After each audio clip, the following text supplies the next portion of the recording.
आइए स्टार्ट करते हैं हमारा आज का टॉपिक, जो कि है हमारा प्रिंसिपल ऑफ होमोजेनिटी। अगर मैं नॉर्मली लैंग्वेज में बात करूं तो होमो का मतलब होता है सेम। देखिए टू वर्ड्स होते हैं, होमो एंड हेट्रो।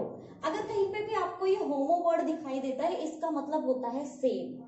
कहीं पे भी हो, किसी के भी आगे अगर आप होमो लगा देते हैं, उसका मतलब होता है सेम। अगर कहीं पे हेट्रो लगा हुआ होता है, उसका मतलब होता है डिफरेंट। लेकिन यहाँ पे होमो है, इसका मतलब कहीं ना कहीं आप किन्हीं दो चीजों के बारे में देखेंगे जो कि क्या होगी, सेम होगी। आइए चलिए इसकी डेफिनेशन समझते हैं। इसकी डेफिनेशन क्या है, किस तरह से आपको समझाना चाह रही है। देखिए आपकी डेफिनेशन बोलती है, this is used for checking the correction of an equation.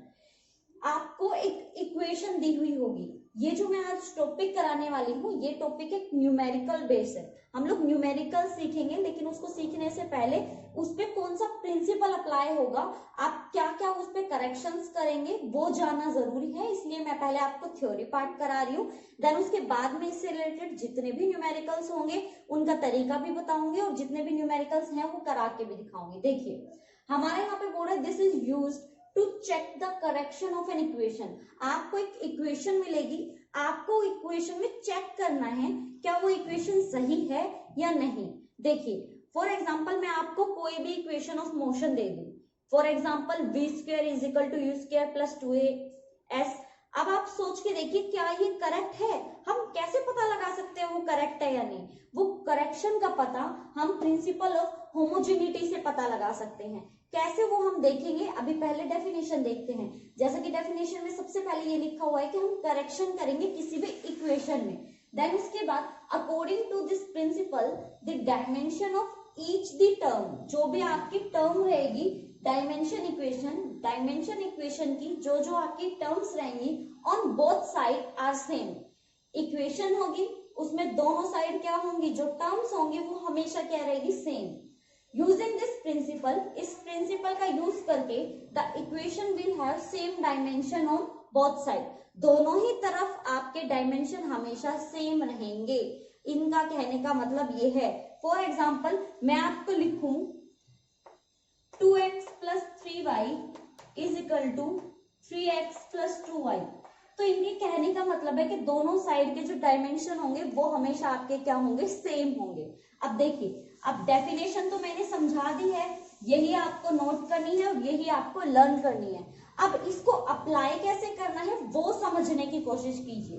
देखिए मैं आपको बहुत ही इजी तरीके से ये समझाने की कोशिश है। इज इक्वल टू 2as, ये हमारी इक्वेशन ऑफ मोशन है, जिसका हेल्प से हम ये सीखेंगे कि किसी भी इक्वेशन को कैसे डायमेंशनली करेक्ट पता लगाया जा सकता है। तो हमेशा किसी भी इक्वेशन को डायमेंशनली करेक्ट दिखाने के लिए आपको सबसे पहले उसकी जितने भी टर्म्स हैं उनको साइड में नोट डाउन करके आना है, क्योंकि नंबर चाहिए तो मेहनत तो हमें करनी ही पड़ेगी। तो जो जो टर्म्स हैं पहले हम उनको लिख लेते हैं। सबसे पहले हमारी जो टर्म है वो है हमारी वेलोसिटी। तो वेलोसिटी भी हमारी, ये कौन सी वेलोसिटी है, ये हमारी फाइनल वेलोसिटी है, फाइनल वेलोसिटी। उसके बाद जो हमारी नेक्स्ट जो टर्म आई है हमारी, वो है हमारी u, that is initial velocity.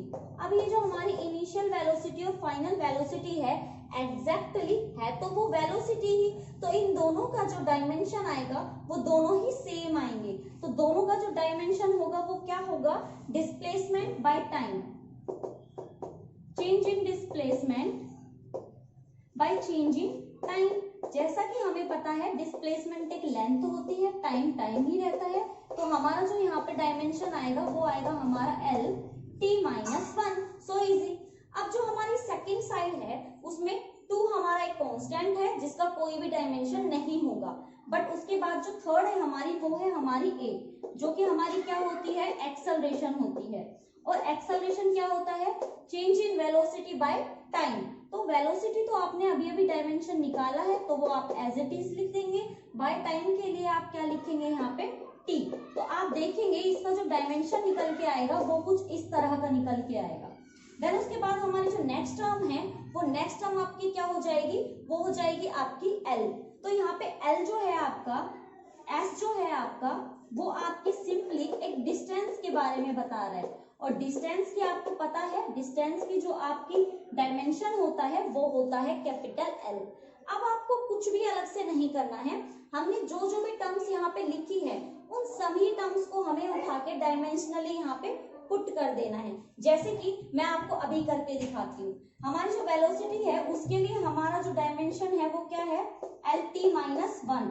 But हमें इस बात का ध्यान देना है, अगर किसी भी फिजिकल क्वांटिटी पे स्क्वायर या फिर क्यूब या जो भी है वो आप यहाँ पे जरूर लिखेंगे। फिर उसके बाद आपकी इनिशियल वेलोसिटी की भी सेम डायमेंशन होगा, बट इस पे भी स्क्वायर है इसलिए क्या लिख देंगे आप यहाँ पे, स्क्वायर। फिर उसके बाद आपको कांस्टेंट वैल्यू का डायमेंशन कोई होता नहीं है तो आप इस वैल्यू को भी नहीं लिखेंगे, सिंपली आप यहाँ पे क्या देखेंगे, आपका एक्सेलरेशन, और एक्सेलरेशन का जो आपका डायमेंशन है वो है LT-2। फिर उसके बाद आपका S है तो आपका यहाँ क्या आ जाएगा L, बिकॉज S यहाँ पे जो आपका आइडेंटिफाई करता है वो होती है आपकी डिस्टेंस, और डिस्टेंस की जो आपका डायमेंशन होता है वो होता है L। अब आप देखेंगे हमारी जो लेफ्ट हैंड साइड है LT-1, इसके ऊपर स्क्वायर है तो ये जो स्क्वायर है ये मल्टीप्लाई होके कुछ इस तरह का शो करेगा। सेम ऐसा ही हमारे यहाँ पे भी हो जाएगा L2T-2। हम यहाँ पे देखेंगे L 2 टाइम्स है तो हमारा यहाँ पे भी क्या हो जाएगा, LT-2। अब अगर इस इक्वेशन के डायमेंशन को आप एक बार ध्यान से देखेंगे तो ये तीनों सेम है, L2T-2, L2T-2, L2T-2। That's mean LHS is equal to RHS, and our equation is dimensionally correct।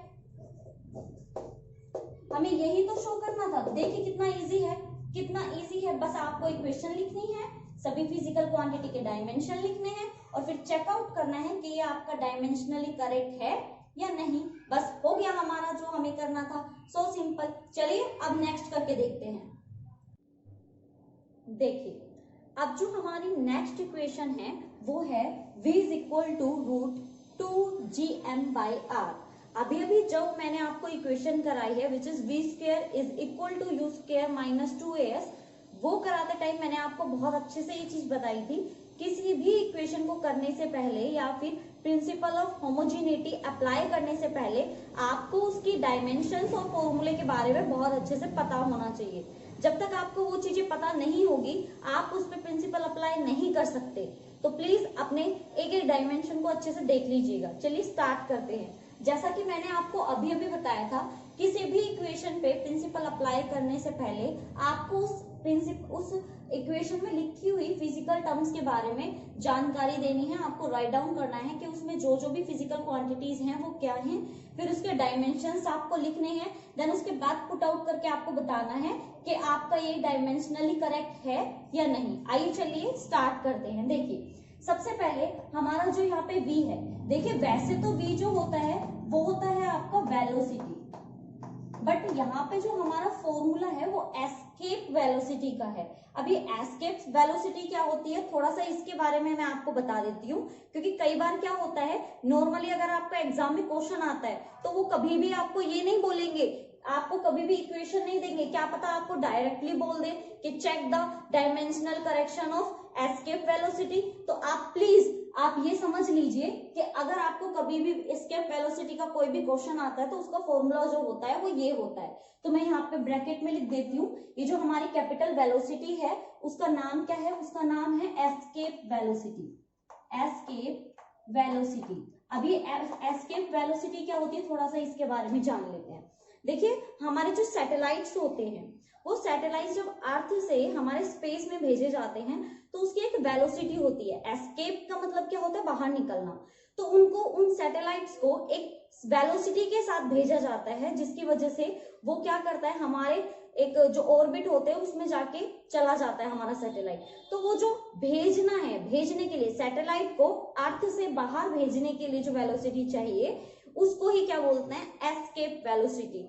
अब ये जो एस्केप वेलोसिटी है एग्जैक्टली है तो वेलोसिटी, जैसे मैंने हमारी पहली वाली इक्वेशन में बताया था, चाहे इनिशियल वेलोसिटी हो, फाइनल हो या कोई भी वेलोसिटी हो, उसका जो डायमेंशन फॉर्मूला होगा वो हमेशा सेम होगा। जैसे कि हमने अभी अभी किया था, हमारा डायमेंशन फॉर्मूला वेलोसिटी का क्या होता है, डिस्प्लेसमेंट बाय टाइम। तो डिस्प्लेसमेंट के लिए एल और टाइम के लिए क्या हो जाएगा, टी। तो आपका जो डायमेंशन हो जाएगा वो हो जाएगा एल टी माइनस 1।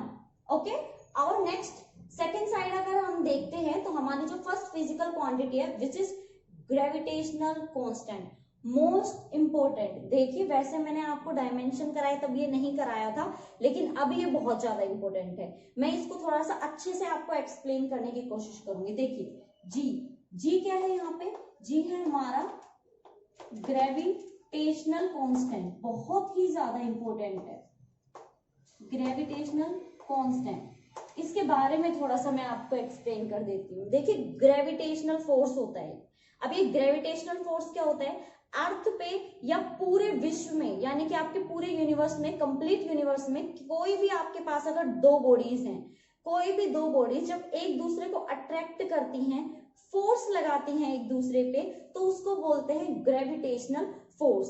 दोबारा से समझने की कोशिश कीजिए, अगर हमारे पास कोई भी दो बॉडीज हैं, उनका कुछ ना कुछ मास है, तो वो बॉडीज हमेशा एक दूसरे को अपनी साइड खींचने की कोशिश करती हैं, फोर्स अप्लाई करने की कोशिश करती हैं। ये जो फोर्स होता है यही फोर्स आपका ग्रेविटेशनल फोर्स होता है। इसका जो फॉर्मूला होता है वो होता है आपका F is equal to G m1 m2 by R square.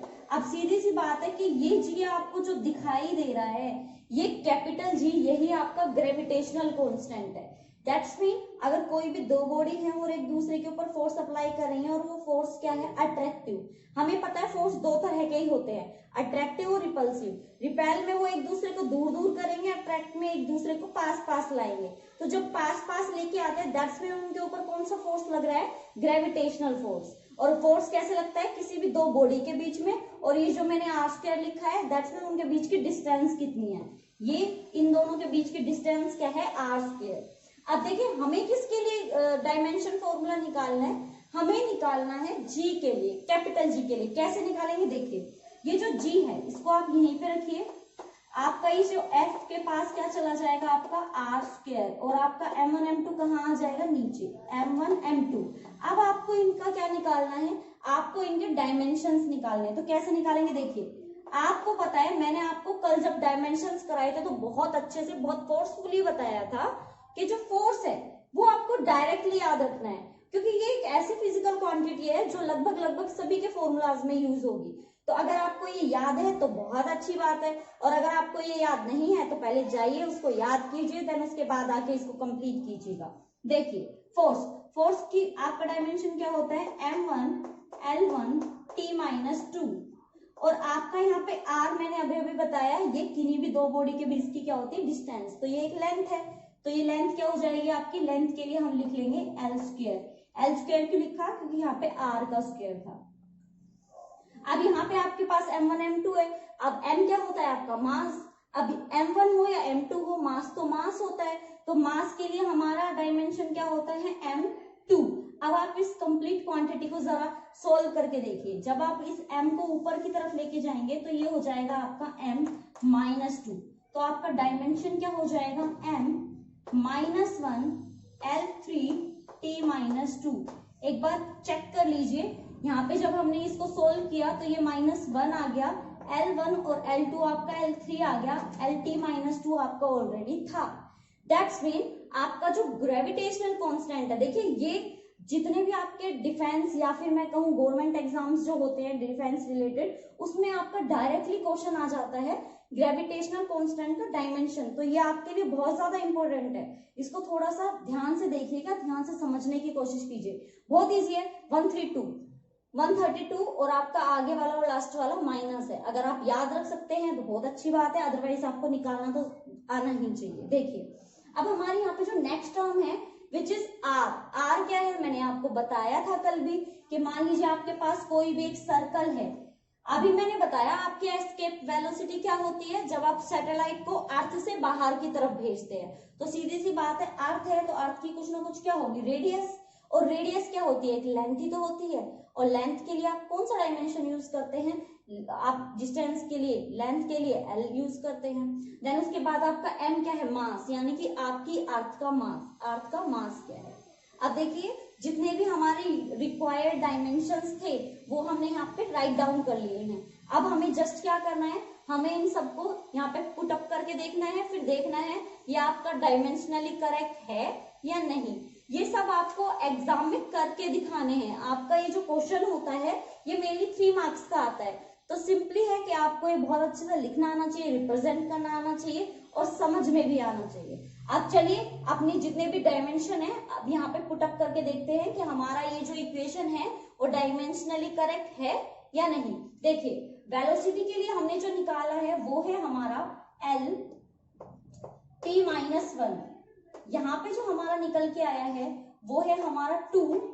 Then उसके बाद जी का है हमारा, मैं इसको नीचे की तरफ लिख देती हूँ, यहाँ पे लिख लेती हूँ मैं, ये है हमारा 2।